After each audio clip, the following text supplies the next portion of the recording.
So hi mga Cubs, kumusta? Sana sa puting kalagayan at malulusog yung pangangatawan. PJTV ako pala ito. Nako, sa last video ko patungkol kay Duque noong siya ang DOH.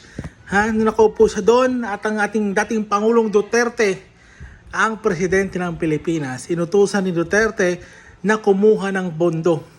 47.6 billion na inutusan si Duque. Ngayon, eto na. Lumabas na si Dick Gordon, si senator, dating senador, na meron nga talagang 11 billion daw na binulsa o kinurap. Panoorin yung video na to. Nako, ano na naman, administrasyon ng Duterte, maraming lumalabas sa baho talaga. Panoorin nyo na video. Let's remind the public exactly what this was all about, right?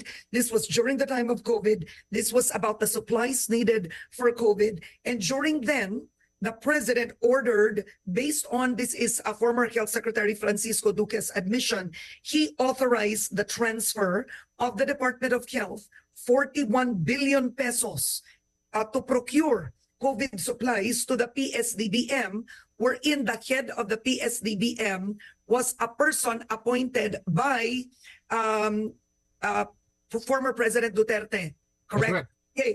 So of the 41 billion pesos, how much do you believe, Senator Gordon, was lost to corruption?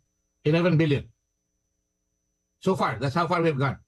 11 billion, principally because, even though Busman are now saying the hospitals in Mindanao never received the supplies. And for that matter, hindi pa nauumpisahan yung All of Nation Recovery Act, yung bayanihan. That's before it started.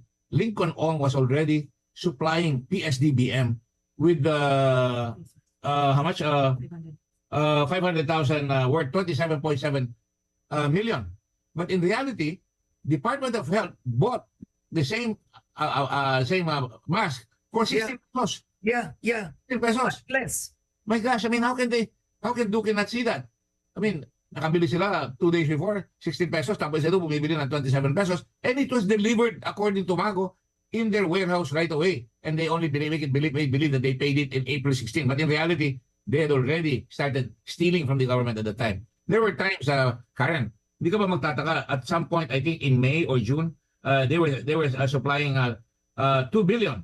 2 billion at any one time, and then another 2 billion later on. It's I have the list here. Yeah. Yan. So umabot talaga in the few months that they were there, they were able to get so much money, and yet Lin Wei-Xiong was hiding in Dubai, and yet Duterte could have ordered the Money Laundering Council, where did you put the money after you were paid? Kasi not a lot of money to move.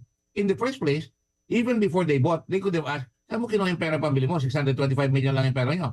625,000 lang yung pera nyo. Nanguha ka ba ng letter of credit? Nangutang ka ba sa bangko para pambili niyan sa China? Oo. Wala silang may pakita. But was that ever answered? How were they able to buy? Yeah.